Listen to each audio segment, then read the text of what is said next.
It always takes 10 seconds. Nischay, do you have any Kaggle superstitions apart from the lucky seed? Like I always host this particular live stream in this T-shirt because it's like a favorite for multiple reasons. Mhm. Now, Like if I may, for now, I would only say about the seed which you discussed in the last live stream. Apart from that, I don't know. Maybe good sleep. but do you sleep even? I don't think you sleep at all. Yeah, I actually do. Like sometimes I even dream about like some of the ideas from Kaggle, and then next day itself I try to implement them, and sometimes they work. I don't know how. Many Kagglers have said this. I think you need to be that level of obsessed. Um, okay, I can hear an echo. We're live. Swarvo is asking, "What's up? What's up, Swarvo? Good to see you." Uh, Nitesh, we're doing good. Thanks for joining us. Hello. Basically, we're live. I just check comments to make sure I'm live or not.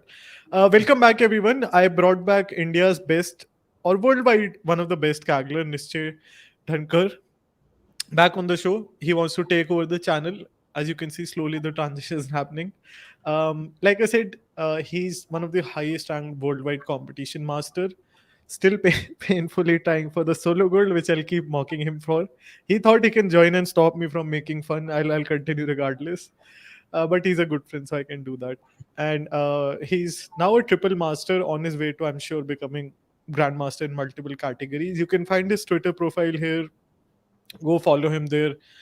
He's quite active there. He's also mocking me every now and then on there. Yesterday he was with Boyan. You can also find his LinkedIn. Make sure you follow him there. I'll post his link. I see many people. Alex is a regular watcher. Welcome back, Alex. Great to see you. Hello. Ayushman is here. Ayushman is here to make fun of both of us, I feel like. Um, hey, Harshit. Hey Siddharth, great to see everyone. Nischay, thanks again for joining me. To complete his introduction, the reason I brought him back was we're discussing the SIIM FISABIO RSNA COVID-19 detection competition, and his team had finished fifth. So I brought him back so that it's easier for me to discuss the solutions. Nischay, thanks again for joining me. Thank you for inviting me, Sanyam, once again. Okay, so should we maybe start with a demo of what you wanted to present, and then we can move on to the competition? Sure. So I was planning to present one of the application which I recently made. So it's about image augmentation. So like basically you could visualize any image augmentation which you want to see. So just a minute. Yeah, I think it's visible, right? Yep, I can see it. Okay. So let me reload it So once. Hmm. this has been made in H2 Wave, if I'm correct. Right, right. It's developed through the Astro Wave, and like I took a sample of the COVID-19 competition itself. So basically, just to show. So this is like basically we usually have two types of augmentations, right? Like it's not exactly classified or documented. Like there are two types, but usually we Kagglers know that either we have light augmentations or hard augmentations. So the app is about just visualizing, so it could be a help to you. Like I simply do a RGB shift, then you could adjust its parameters. Let's say I took its probability to be zero point 0.5. So if you would see, these are the augmented images and this was the original image. So as I took the probability zero point 0.5, so it augmented one of those images. You would see all other images are quite the same. So similarly, you could also apply hard augmentations. So the idea behind developing this was to just show basically like through the visualization, it could be quite helpful for us to decide like which augmentation would work pretty well for a given data set, right? Like I know it's pretty hard to decide that which augmentations would be the best pair, but at least it could give some idea. So it was this is all it was about. You could also Can you? select number of yeah. I was going to ask you to show the light augmentations because I have seen a few in the top write-ups from today, and I wanted to learn about them. So if you could show the menu for the light augmentations.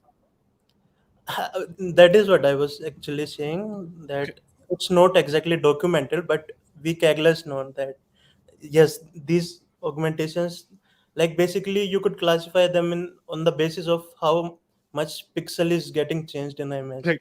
So if there is not a big gap in the pixels Mhm. of a particular image, then you could say it is a light augmentation. But if your augmented images has a lot of pixel dropout, or you may also see cutout augmentation or cut mix augmentations, which could like create a major impact in the original image, then they are basically classified as hard augmentation. So this is what is all about. It's Could, currently in the developing phase, but I feel like showing it. that makes sense. Could you, if you could go back to the app? I just wanted to learn about the Clahe augmentation because I was new to that, so I wanted to see what that looks like. Yeah, so let me refresh it once. So let's see with the parameter one itself. So this is what you would see the difference between the original image and the Clay image. Like for So in some cases it could bring out some clarity in the image itself. so visually it looks like it's like a contrast augmentation. Yeah, some sort of you could say it, right? Hmm. And could you show the random PCA one as well? Because I've seen that in one of the write-ups, I think.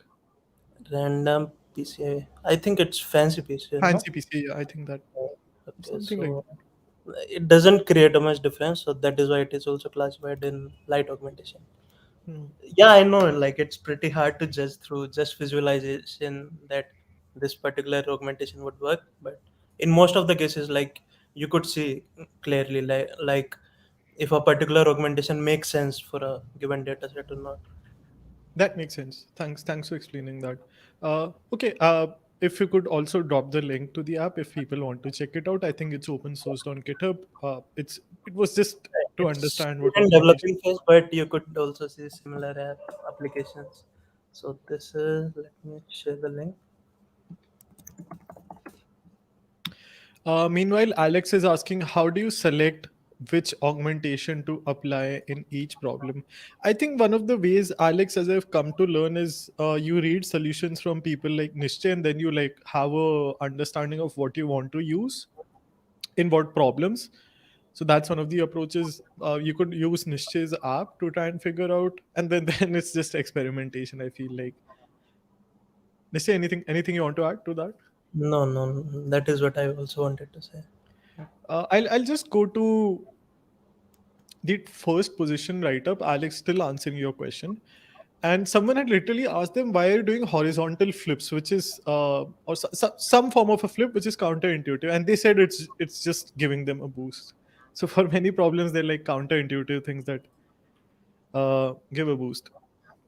We have an absolute legend in the chat. Shout out to Rajneesh. Thanks for joining us. Um, Hello, yeah. before I Before I start presenting the competition, just wanted to remind everyone that if you'd like to interact with top taglers like Nischay, and hopefully I'll get Rajneesh to join as well, you can join the upcoming community that H2 is building. Here's the link to that. And if you're interested or if you'd like to be an early member, you can sign up through this link. Awesome. Now let's get to business. I'll switch screens again. Once again, it's Nischay's profile. I can close that tab now. So, like I said, every week, if you're new here, welcome. If you're coming back, welcome back. So, we meet every week to learn from top solutions to answer these experimental questions. Why did someone use this? Or what technique is useful for this? So, the reason for picking this competition is it's quite similar to the current ongoing RSNA competition,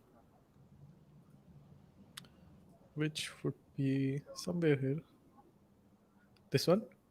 So, if you're interested in taking part, or if you just want to learn about medical image processing, I'm sure there'll be a few takeaways from you. With that, I'll just jump into this problem statement. So, the challenge is to identify and localize COVID-19 abnormalities on chest radiographs. And as I said earlier, Nishchay's team had finished fifth. We'll be going through their solution, but I had interviewed him as well and his teammates. So you can also find that interview if you'd like to learn from that. But I'll give the quick summary. So you have all of these radiographs, which are also referred to as studies or with different words, and you'd like to be identified between the following examples. So if the image is negative for pneumonia, if it has a typical appearance, if it has an indeterminate appearance, or if it has a atypical appearance. Now, what does that mean? You can dive into that. There are Kaggle discussions from this competition. From the perspective of a practitioner, these are the four classes that you need to predict from your model, ensemble, whatever hyper complicated technique you come up with. Um, Another challenge that I discussed extensively with Nishay's team while I interviewed them previously was you were provided with these bounding boxes as well for the training images. So now the challenge becomes like, what do you do with that, right? Because this is, I think, an image classification competition, but then you need to Yes. also, sorry.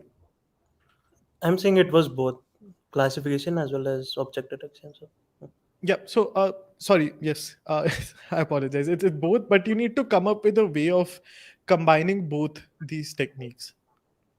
So that's part of the problem that we'll be learning. So if you have both the class labels and also the bounding boxes, how do you effectively use those? Is that a good summary of the problem yeah, statement? hmm, I think so. Okay. So the first thing I'd like to start by explaining, I won't go through any EDA notebooks because I think this is all I wanted to tell. So the first thing I'll start by explaining are two or three architectures: auxiliary laws, efficient debt architecture, and YOLO architectures, or just a summary of them since many top teams have used this. So maybe Nishcha, I can do efficient debt and auxiliary laws, and I'll let you cover YOLO if that's okay. No, Um, I mean, I'm not covering it. Chris Diot, one of the legend educators on Kaggle has done it, but I'll use his discussion. So my understanding is you have a model that has learned in its weights or through some process has learned a task. Now you want to adapt it also to another task while maintaining the original state. So how do you do that? You do that by adding a secondary loss, also known as auxiliary loss, for another problem. So now if you go back to 1 minute, this is a classification plus object detection problem. You have a lot of pre-trained models for both of them. You can combine them by using auxiliary laws for detection tasks. So that's my understanding of it. And as Chris explains in this write-up, he shares some code in Keras as well. Hopefully, one day we can get him to use PyTorch. Uh, maybe that day comes. I'm really hopeful. He always shares his code in TensorFlow. Chris, if you're watching, please share code in PyTorch. Everyone will watch that. More people will watch that then. Um, but jokes apart, as you can see, here's the Keras code, which I won't dare with dissecting. But what we're trying to achieve here is trying to add a secondary auxiliary loss for using the detection boxes. And as you can see, mid competition, sometime they shared this trick, and this was really helping everyone, or this was really giving a nice boost at that time.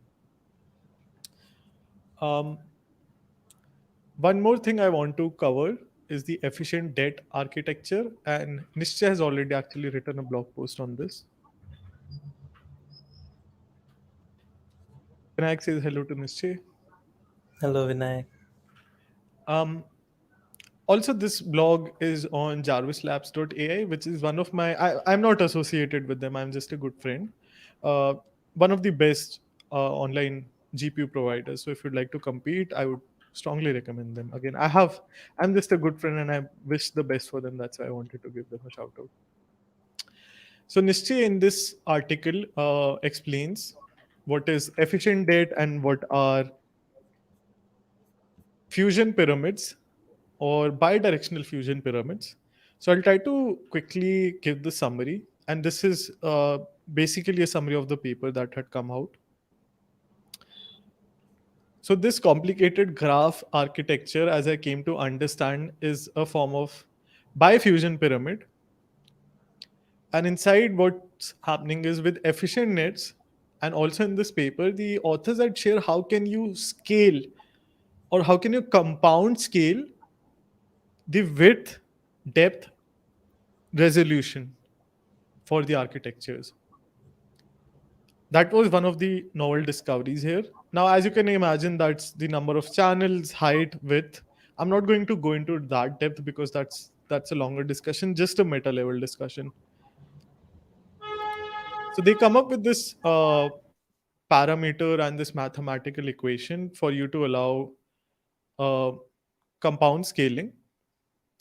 And fusion pyramids, in a way, are what make, as I understand, convolutional networks learn higher level architectures. So, as you go higher in resolution inside an architecture, these pyramids give different learnings to the model.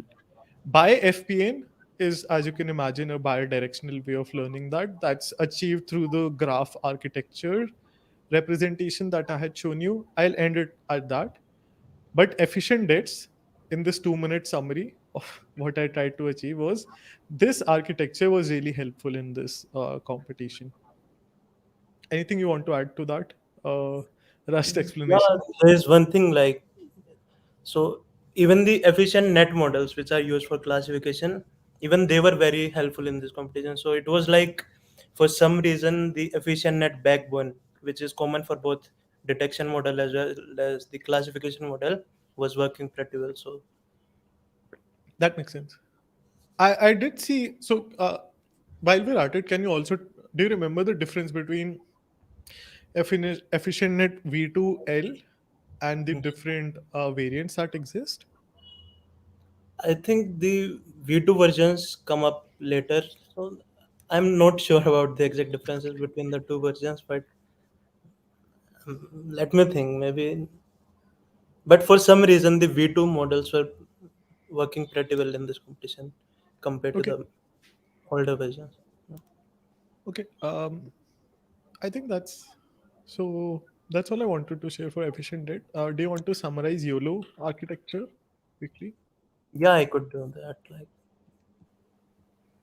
so basically, YOLO is like a single stage model compared to the dual stage, which Sanyam just showed about the efficient at models. So basically, they have two types of blocks. One is the actual encoder part, and the other one was the FPN layer, which he discussed.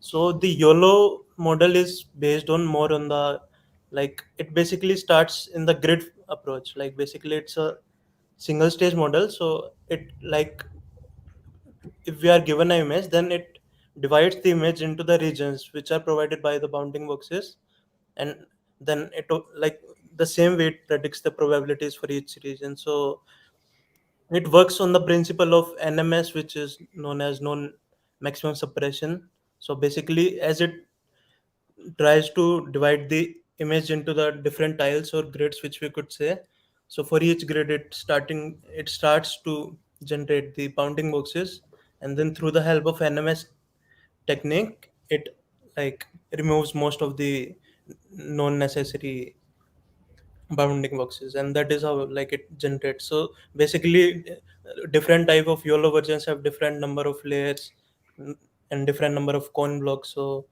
like, if I remember correctly, it started off with YOLO v3, in which we had like 24 CNN layers, and each layer was like connected with the average pooling layer, and then the last two layers were the fully connected layers, which are used for generating the bounding boxes and their probabilities. Okay. So yeah, Thanks for just, that explanation. Um, okay. I think we can jump into reading the solutions. So since Nischay is here, I'll start with the fifth position summary first, since his team finished fifth, and then we'll go in order. First, I'll also start by sharing this write up by Nischay. Um, so you had shared this before the competition ended, if I understand correctly. yeah, it was like around 9 or 10 days before, so it also created a some sort of controversies, I would How say. angry were your teammates? No, they weren't actually. Like, I don't think I shared anything which was like was a secret source for winning the competition or something. I just shared the casual discussions which happened earlier and one or two extra things, but there was nothing so special about it. I Okay. don't know why some people got triggered. I didn't check the comments. I will now though. Now that you say that. um, Nischay in this write-up says his team's best at the time architecture was efficient V2L and some tricks that worked well. I don't think we need to go into depth into all of these, but pseudo labeling, auxiliary loss, large batch sizes. Usually, Nischay, you taught me this actually that batch size makes NLP models really sensitive. In your experience, was that the case for this Yeah, as well? no, I don't think so. Like in NLP competitions, it matters quite a lot. Like each parameter has a significant amount of like could create a significant amount of difference. But in computer vision, I haven't noticed much of a difference. Like you could adjust the learning rate according to the batch size. So what I usually do is like fit the batch size according to the GPU I have. So Okay. Nischay now has a 3090. So people on the leaderboard, watch out. Um,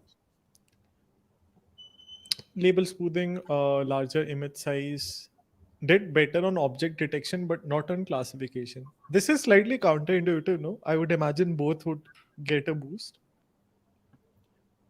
I like in most cases it should like this is the thing that if you are using a larger image size, then there is a good probability that it would increase the score. But as you also have to adjust the parameters according to the image size, so in that case it sometimes doesn't work out for you well. So for us, up to a limit, the image size worked pretty well for classification models as well, but after a certain limit it started deteriorating the performance, so we were quite stuck at that point. Okay, that makes But sense. mostly for object detection models, I would say image size matter a lot, especially for YOLO, because it tries to come up with smaller grids, right? So Hmm. like image size matters a lot for YOLO or other models. So Okay, that makes sense. Um, as you can see, I had scrolled to the comments to see the controversy. Uh, um, for ensembling, you had shared that some standard techniques were helpful. Could you please help us understand what is power blending? okay, I'm not sure it came up earlier on Kaggle, but like it is another type of blending approach. So basically, like if you would see a normal ensemble, what we usually do is maybe we take a mean of the different models probabilities, or we try to take geometric mean or something, or we could also do something like we could give higher weights to the better scoring model and lower weights to the less scoring model. So similarly there is a technique called power blending, which I would say like you give the weights in the power form and then multiply it with the another model probability and also give up power as a weights to that model as well. So if you again open our main solution, at the end you will see a formula which I mentioned. So that explains it much better. Not in that post, maybe on the post which I shared. This one? I don't see a formula. No, the final fifth place solution. Let me share.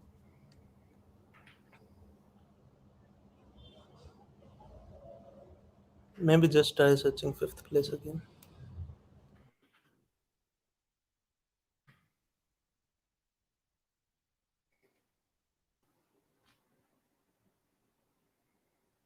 I don't see it. Um,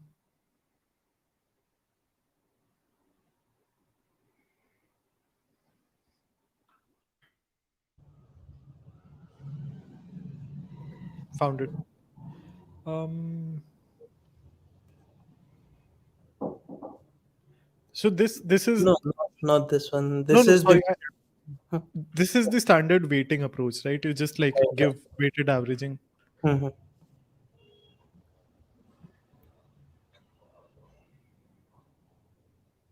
Where is the Yeah, formula? in the post processing itself. Okay. Just zoom in a bit. Yeah.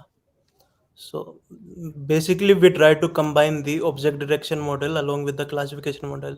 Like you would see most of the teams, what they did was they built a combined model which would do both classification as well as detection. But in Mhm. our case, we build different models for classification and object direction. So we come up with the idea of merging them both. So this was the thing which I noticed, that the opacity which we were predicting, which was the label for object direction. Mhm. So basically, if there is a opacity probability in a object direction model, then it says that there is a presence of pneumonia in my image, and if Mhm. it isn't, then there is no pneumonia present. So the opacity prediction is like inversely proportional to the none class which was there in the negative class which was there in the classification model, right? Mhm.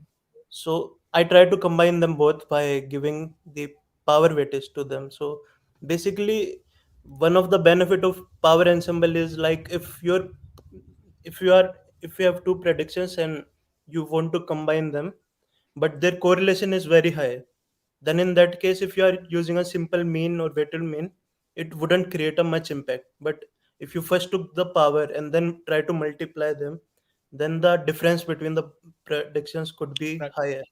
So that's why we come up with the idea of using power plant. that also explains the name Power Blend. Right. Okay. No, thanks for that explanation. I'll scroll to the top and start going through your solution, or maybe you can walk us through this if you'd like.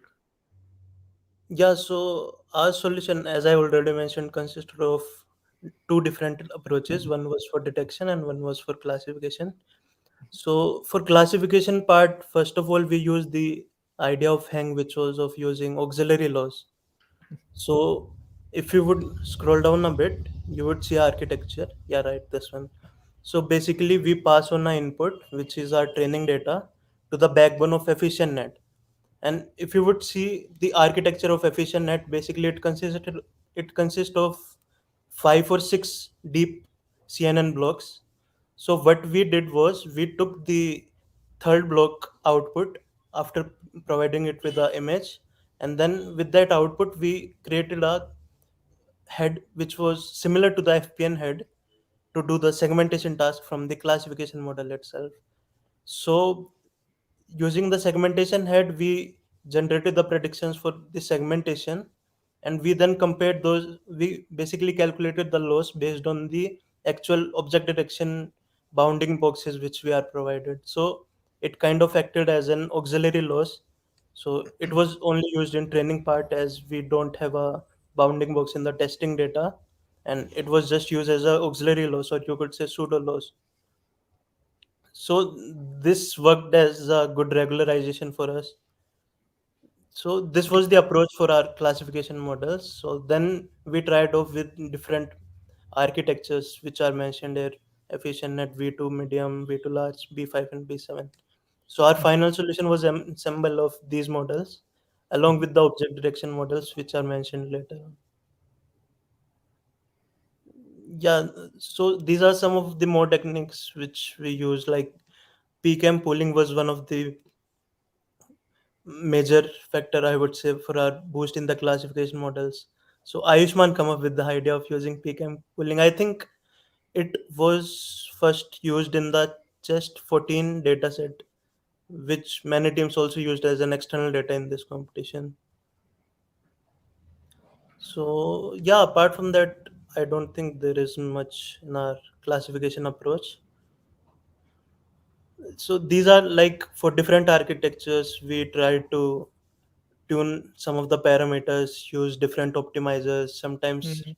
using ranger optimizers along with different schedulers.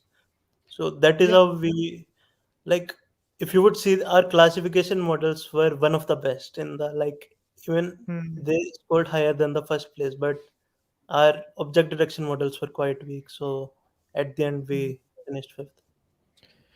That's one thing I wanted to point out, for like, since we were just getting many practical questions. Hey, how do I do this? How do I do so?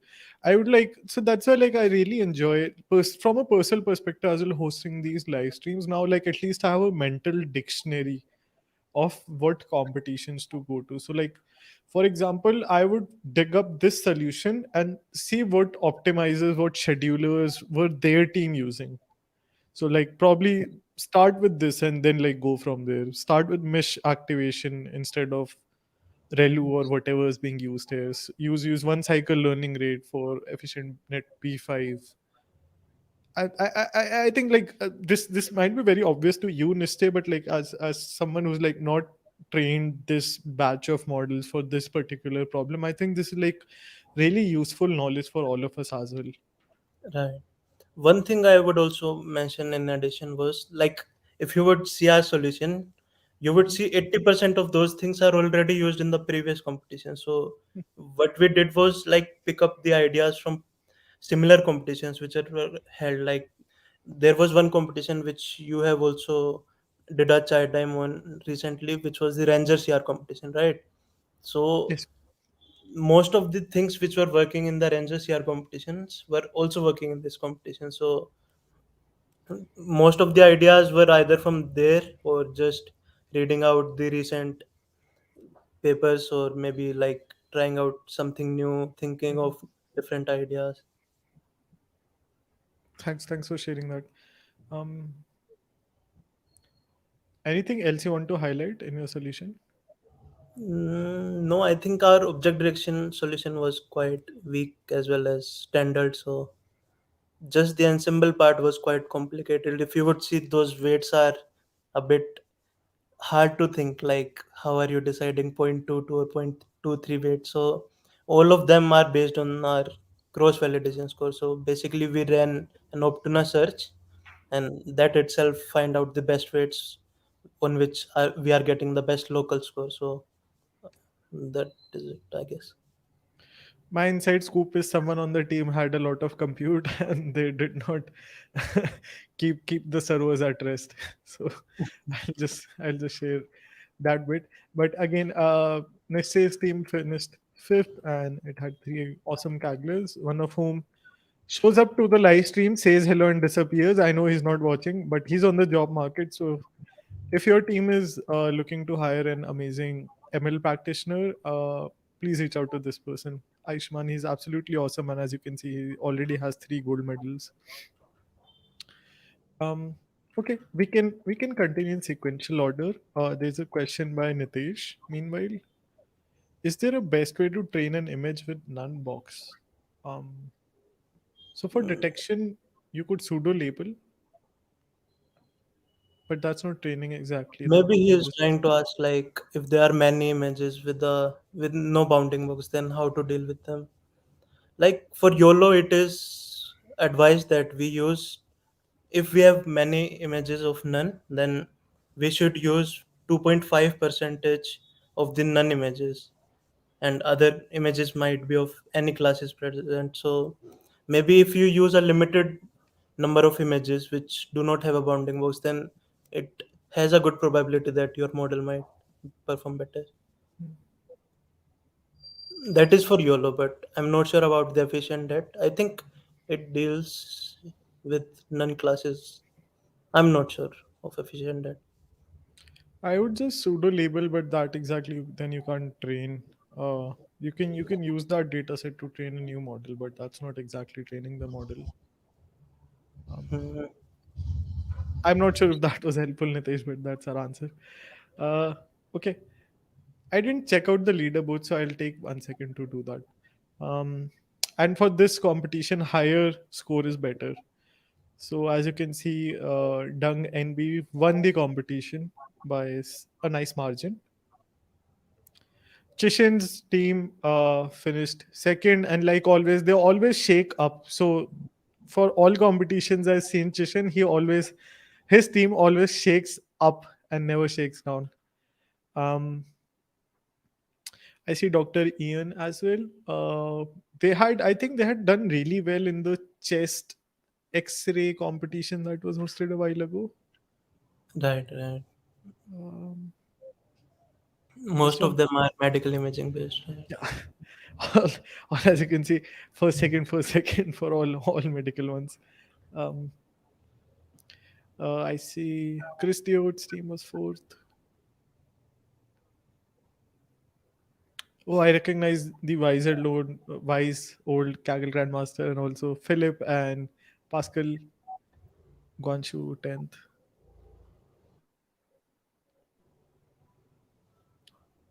CPMP's team was just outside of gold, and Rajneesh's team shaked up as well. They were 24th.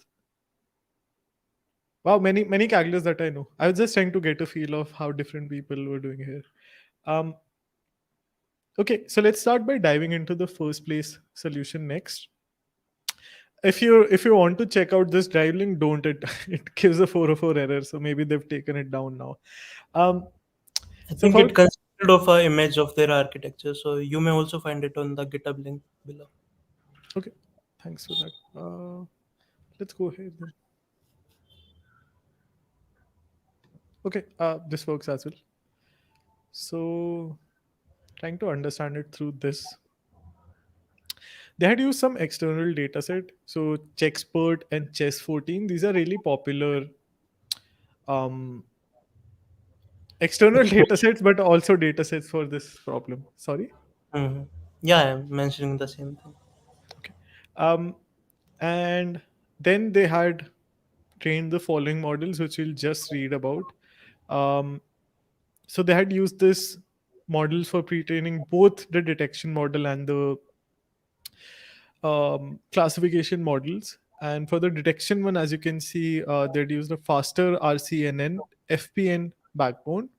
And on top of that, they had used efficient det and YOLO v5, and a few more techniques that they have shared here, which I think we can, it's better if we read through the solution here.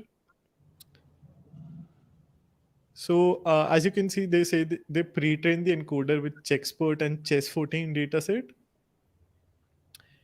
and then they train a classifier for normal or pneumonia plus a segmentation with the RSNA pneumonia dataset. After this, they train the classification model for all four classes for the problem set. So before this, they were just doing normal versus pneumonia. And in the next step, they're training this model. So that's why, if you remember the architecture, there were two stages.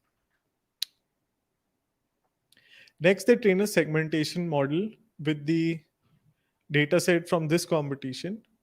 And they are using the weights from the previous fine tuned model. So this one. Um, Next, they are running the predictions on the test set, and then using a pseudo test set as well, followed by which they have shared the following augmentations. So Nischay had just taught us the Clahe augmentation, and now we know what visually it looks like. Um, Someone's asking what's the difference between models and weight. So model is just the architecture definition, and weight is the trained parameters that you load.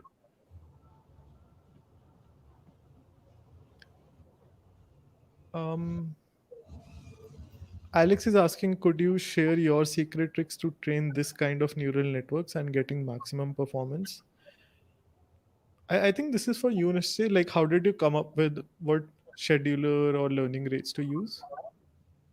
I mean, it's more of an intuition for now because I've already worked with many datasets and many competitions. So, with the experience, you come up with a certain limit. I would say, like if it's a computer vision problem, then you would already know if you have participated in few competitions that the best optimal learning rate would be in the range of E minus 4.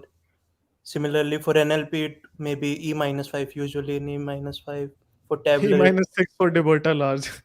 right, for larger size models. So I think it's more of an intuition as of now, but there is a standard foundations for each problem statement, I would say, which is not exactly mentioned everywhere, but you may find it either with the past competitions if you would read those solutions, or maybe just with your intuition.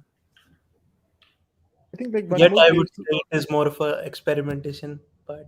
Like No, thanks for sharing that. I would also say like since so for example this and even Nischay's team had open sourced their solution. So like the intuition is just reading and like reading the numbers for the hyperparameters that they have used there. So like the more and more you see the same number giving good results, like that's I think where the intuition comes from. Like I've only participated in one NLP competition recently, that was with Nischay and a few more people, and I know how to train large models because like the first few weeks were very painful for me, and then Nischay was like, what the hell are you doing, man? You need to fix the learning rate. So now I know. um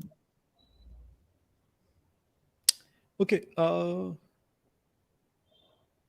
So they had used exponential moving average with decay. This is a regularization technique. The other one I know is SWA, which we have discussed extensively, so I won't. Um,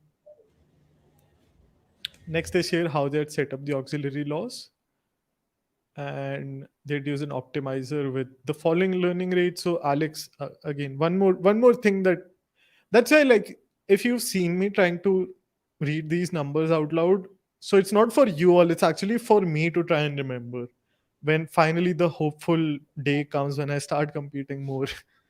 So it's for that preparation. Um, they had used 8 test time augmentations. Nischay, your team didn't use as much TTA, right?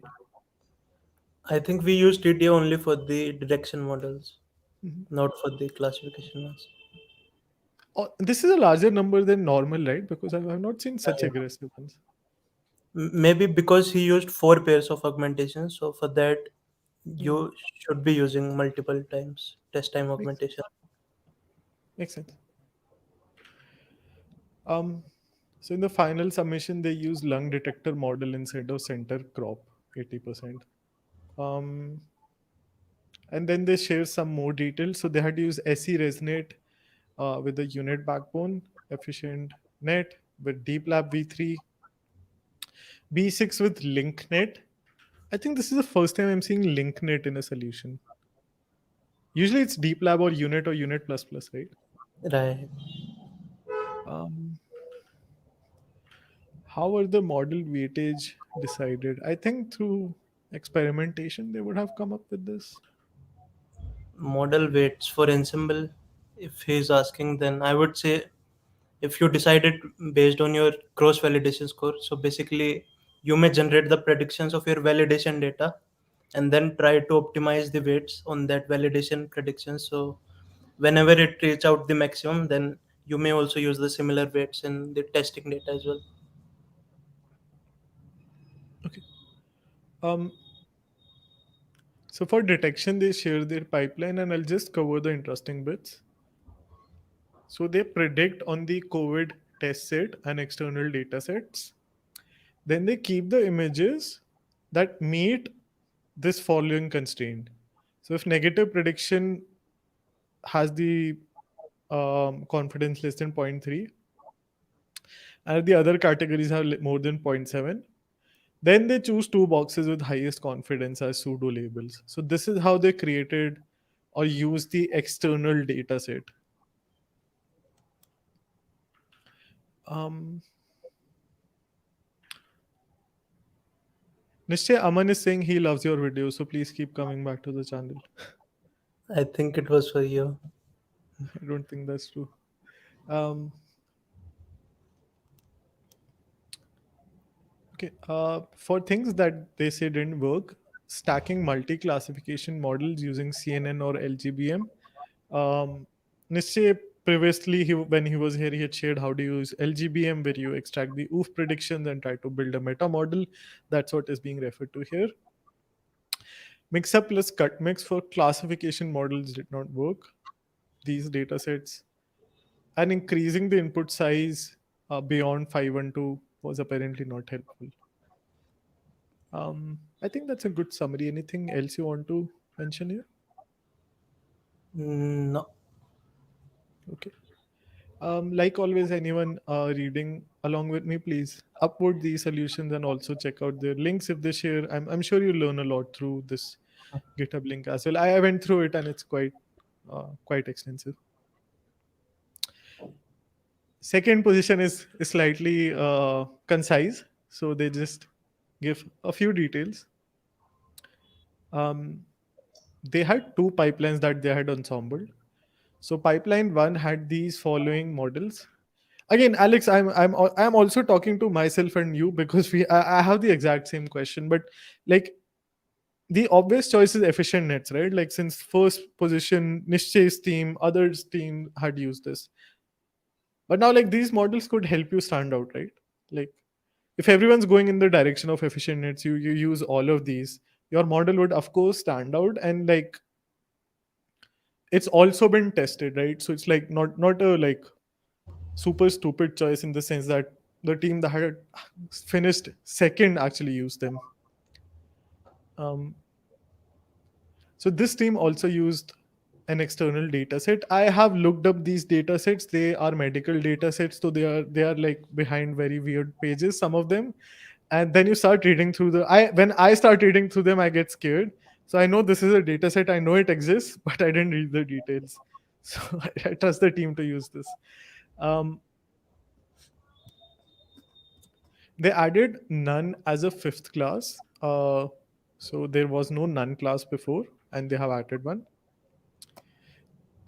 For their team, they found that auxiliary loss does not improve, and some pre-processing techniques such as histogram equalization, bench pre-processing, and adding a segmentation channel. Uh, Nishya, do you use these techniques in your pipelines or I think not? we haven't used any pre-processing. Most of Generally our speaking, for okay. image. Never heard of histogram equalization before, but bench pre-processing I have used maybe in the SETI competition if I remember.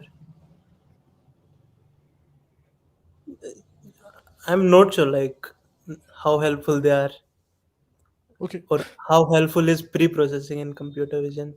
In my experience, I haven't seen a drastic change with a pre-processing either in NLP or computer vision problems. But there are many teams which like say that they get a boost with this or that, but they never worked out for me. Well, Hmm. Maybe they're just like giving this as a like distraction, go try in this, and then you're like, why isn't it working for me? I'm just kidding. Maybe it helped them. Um, I think it also depends a lot on your pipeline and algorithm setup. Like as they have mentioned, the auxiliary laws didn't work for them, but it was the major game changer for us in the competition. So maybe it all depends upon the algorithm which they are using. Maybe they used NFNet, and it might be more compatible with the pre-processing and all that. So sure. Um, so next they share image level versus opacity. So they ensemble none probability from three sources, and for opacity they are using, these are straightforward, so I'm skipping that.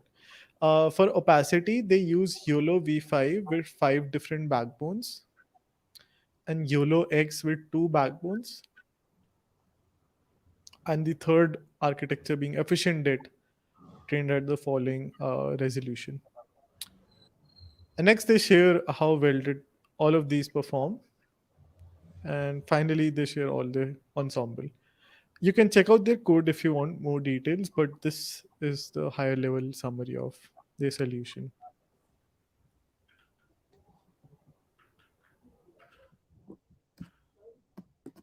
I don't see anything. Nischay, anything else that caught your eye here? no. Yeah, maybe I could share a bit about the none class which they have mentioned. So Sure. basically, we also had a task of object direction, right? So uh, I mentioned it before as well that we had to predict whether a given image has a opacity or not, and then also had to localize it through the bounding box. So I think they were mentioning the none class through that if a image does not have a opacity or a bounding box, then it is a none class. So they try to integrate that along with the classification model itself. That makes sense. Um, okay, we can move on to the third position one. Um, so they share their write up in a similar way where they cover it in study level, followed by image level, and then opacity, classification, and finally detection. So we'll go in order. For study level, they use Swin transformer, which at that time had just come out, if I remember correctly.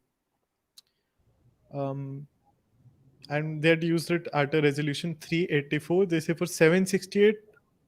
This is surprising to me. I would expect it would perform the same, not worse, but they say it performed worse, and 384 was sufficient.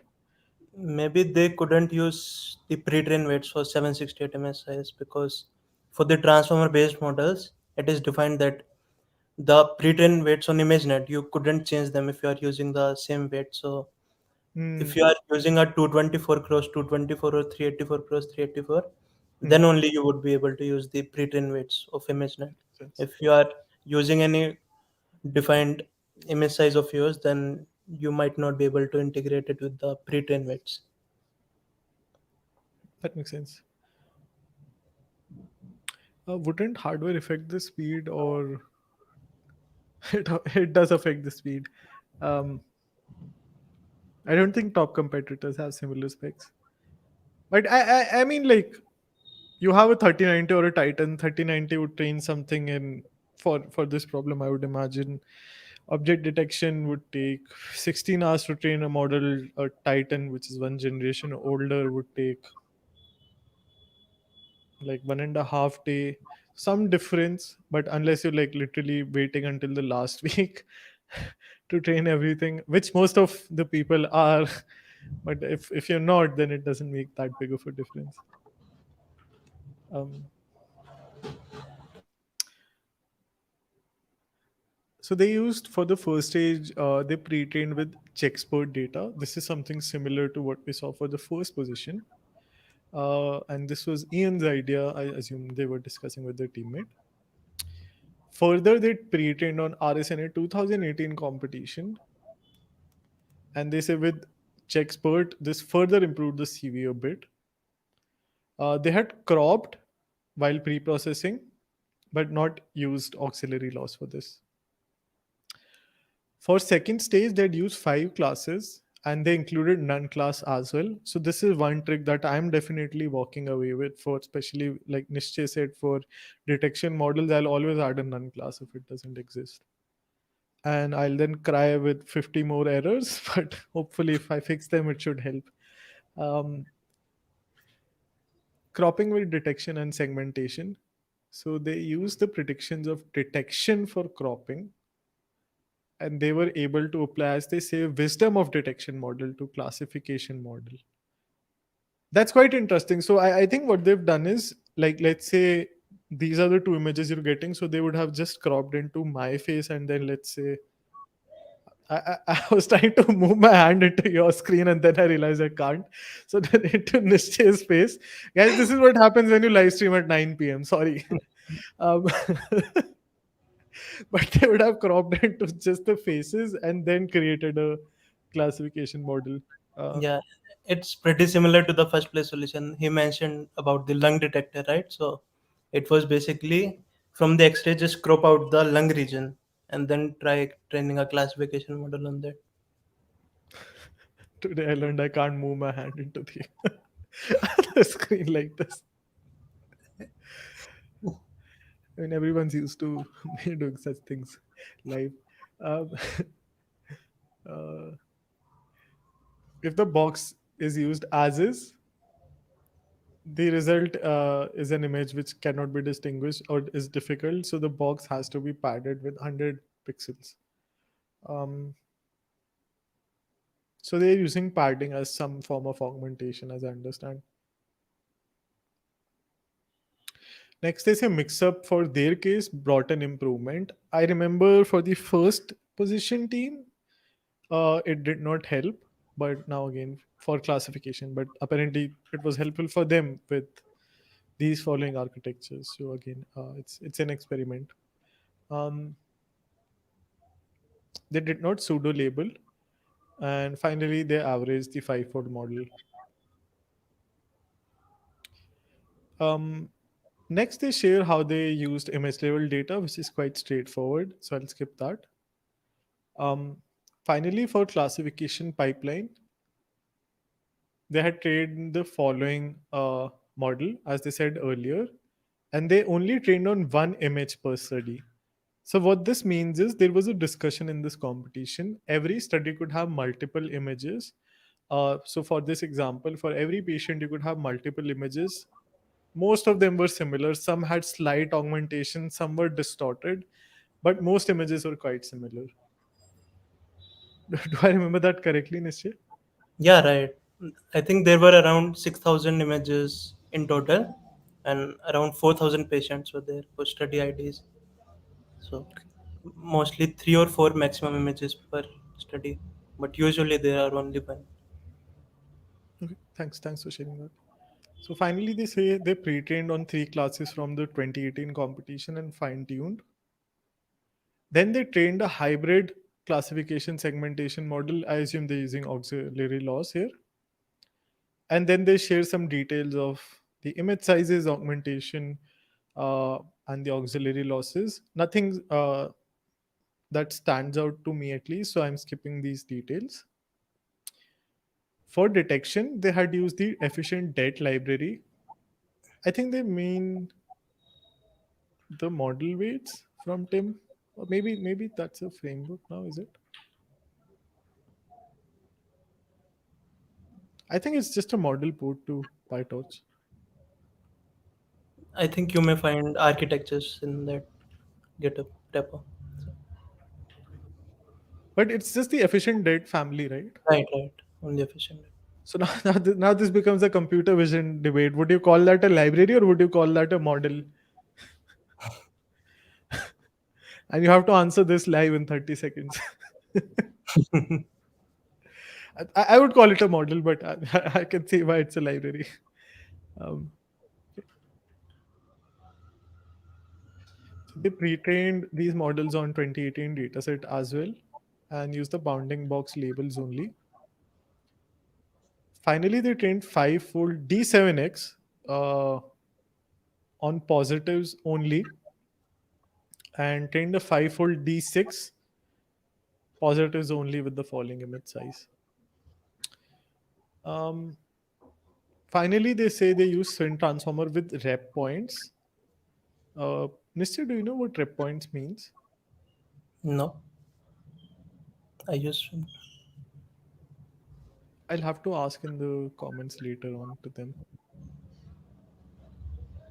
Swing rep points. I will have to check what this means. Sorry, everyone, I do not know what this is.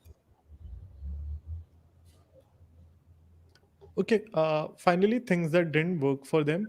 So for them, mix up didn't work during detection. For first position, it didn't work during classification. Uh, yeah, maybe they could have teamed up and finished further higher with first score. Uh, Training a multi-class detector, pseudo labeling did not help them, and multi-class segmentation to refine study label predictions.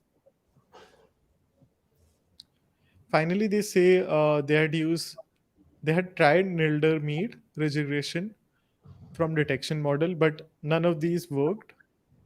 Finally, what did work was averaging the predictions, and they used this approach to ensemble.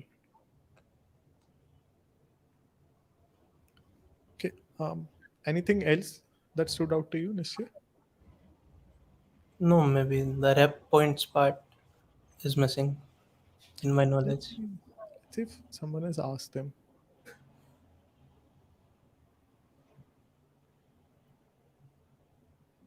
So I think Osaf was a student at that point, and there was a prize for students.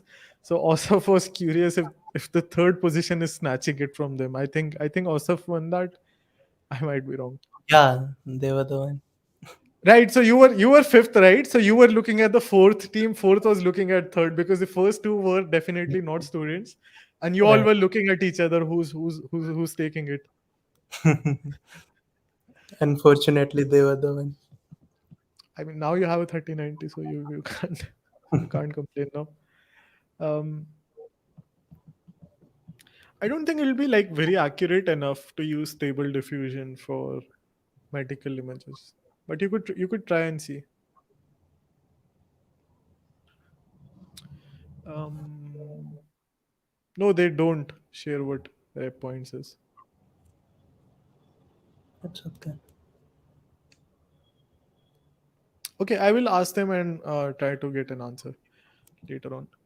We are almost out of time, so I'll just cover the fourth place solution. And I also want to point out everyone that I've been working on a series. So at least from my colleagues at H2O, and Nischay is still interning here, so I can also pull him more. But I will be sharing short summaries of top solutions in less than 10 minutes. So that'll also go out on this channel. You can keep an eye out for that. So if you're watching live, consider getting subscribed because I'll start releasing that every week, where I summarize a top solution in under 10 minutes with hopefully with the person who had shared the solution. So for at least for my colleagues, I'll put those out first. You can keep an eye out for those solutions coming out soon. And again, this would be relevant to whatever competitions happening at that time. So I'll always like try to prioritize that. Um, okay, fourth place solution. So they share their data pre-processing techniques. They remove duplicates, and for detection, instead of taking one image per patient, they removed unannotated images. They say for this reason, CV was low, but they had a good correlation. For study level, they pre-trained their models on Checkspert as well, and except for their one teammate, Chris, who was using an auxiliary loss model. For them, surprisingly, all of these models did not work. So again, one more different angle. Nothing else stands out in augmentation or label smoothing or schedulers. So I'll just scroll past this. That use knowledge distillation. So they use five of the best models to generate soft labels. And one of the submission used three knowledge distillation models. For auxiliary loss, they used FPN and B4 as a backbone. And they have discussed more in the post here. And Heng had shared some ideas which I guess everyone ended up using, like Nischay pointed out. Mhm. For post processing, they'd also use geometric mean to re rank their scores. And their four classification models were very dominating, but this had little impact on the score. So they did not end up using this. Finally, they used efficient B7 with the following image size, and they used record dataset and their labels that radar had shared. They used max sorting to get the labels from different annotators. So radar had shared this dataset with I think 1,000 images, and that had multiple annotations.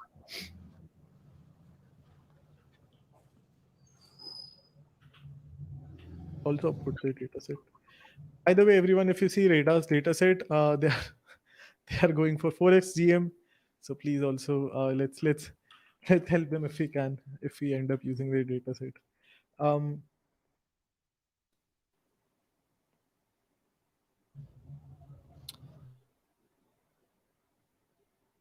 I think one thing that is worth pointing out is that used weighted box fusion to merge boxes. And finally, for post processing, they used geometric mean, as I said earlier. They used a bounding box filter to filter out abnormal boxes.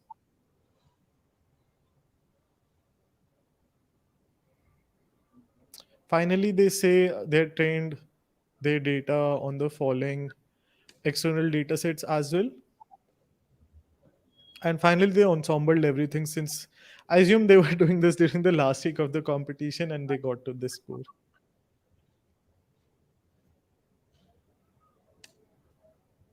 Okay, I think that's a good fast paced summary of the solution as well. Okay, should we wrap up at this point, Nishya, or do you want to read another one? It's up to you. Not my channel right now. I can send you the admin privileges. I'll wait for someone in the chat to say yes or no. So should we do another one or end it here?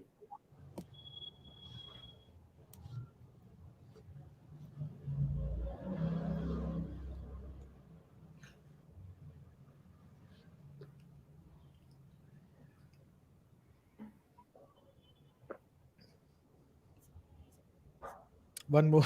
Okay. Uh, Harshit is asking, what does right now mean? He plans to find the admin key and kick me off the channel. So that's what he means. And convert it into the coffee time. I'm sorry.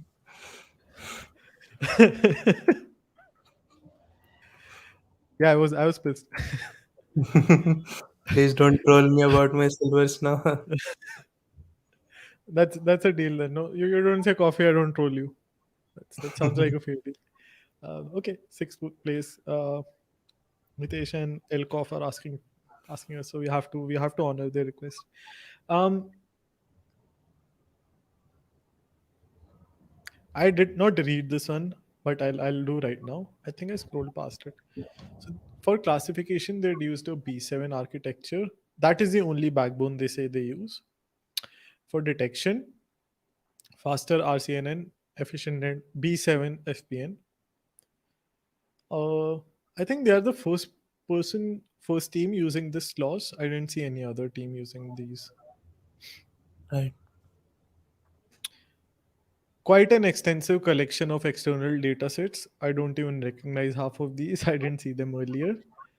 Uh, their architecture is a shared backbone multi-head classification architecture with CE laws, and they're chosen the model of best average validation AUC of all pneumonia and code-related tasks. They'd use jitter augmentation, which I didn't see earlier. So jitter is like adding random noise, more or less. Um, so for study level, they use inverse focal loss in the original focal loss to suppress outlier samples. So they replace 1 minus p underscore t with this.